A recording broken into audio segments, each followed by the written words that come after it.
ಶಾಮನೂರು ಶಿವಶಂಕರಪ್ಪನವರು ಇಡೀ ಕರ್ನಾಟಕದಲ್ಲಿ ಒಬ್ಬ ಹಿರಿಯ ರಾಜಕಾರಣಿಯಾಗಿ ಕೆಲಸ ಮಾಡಿದ್ದಾರೆ. ಅದು ಇಲ್ಲಿ ಈ ಭಾಗದಲ್ಲಿ ಶಿಕ್ಷಣ ಸಂಸ್ಥೆಗಳನ್ನು ಬೆಳೆಸುವಂಥದ್ದು ಮತ್ತು ಇದರ ಜೊತೆಗೆ ದಾವಣಗೆರೆಯ ಅಭಿವೃದ್ಧಿ ದೃಷ್ಟಿಯಿಂದ ಮತ್ತು ಇದರ ಜೊತೆಗೆ ಇವತ್ತು ಈ ಭಾಗದ ಜನಪ್ರತಿನಿಧಿಯಾಗಿ ಮತ್ತು ಈ ಭಾಗದ ಅಭಿವೃದ್ಧಿಗೆ ಕನಸು ಕಂಡಂಥವರು ಮತ್ತು ಇನ್ನೊಂದು ಭಾಳ ಮುಖ್ಯವಾಗಿ ವೀರಶೈವ ಲಿಂಗಾಯತ ಮಹಾಸಭಾದ ಅಧ್ಯಕ್ಷರಾಗಿ ಅದನ್ನು ಸತತವಾಗಿ ಯಶಸ್ವಿಯಾಗಿ ನಡೆಸ್ಕೊಂಡು ಬಂದರು.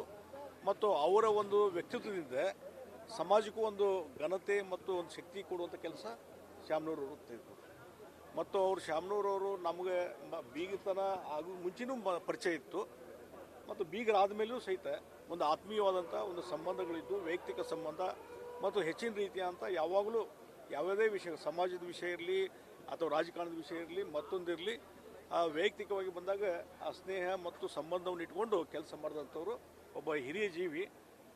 ನಾವೆಲ್ಲರೂ ಒಂದು ಆಶೆ ಮಾಡಿದ್ವಿ, ನಮಗೊಂದು ಎಲ್ಲರೂ ಕನಸಿತ್ತು, ಅವರು 100 ವರ್ಷ ಬಾಳಬೇಕು, 100 ವರ್ಷದ ಒಂದು ದೊಡ್ಡದಾದಂಥ ಕಾರ್ಯಕ್ರಮ ಆಗಬೇಕಂತೇಳಿ ಹಿಂದೆ ಹಲವಾರು ಸಭೆ ಸಮಾರಂಭಗಳಲ್ಲಿ ಸಹಿತ ನಾವೆಲ್ಲ ನಮ್ಮ ಆಶೆಗಳನ್ನು ವ್ಯಕ್ತಪಡಿಸಿದ್ವಿ.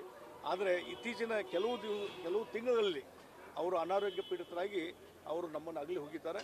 ಮತ್ತು ಅವರ ಒಂದು ಅಗಲಿಕೆ ಇಡೀ ಒಂದು ಸಮಾಜಕ್ಕೆ, ರಾಜ್ಯಕ್ಕೆ, ದೇಶಕ್ಕೆ ಭಾಳ ದೊಡ್ಡದಾದಂಥ ನಷ್ಟ. ಅದರಲ್ಲಿ ಸಮಾಜಕ್ಕಂತೂ ಭಾಳ ದೊಡ್ಡದಾದಂಥ ನಷ್ಟ ಆಗಿದೆ.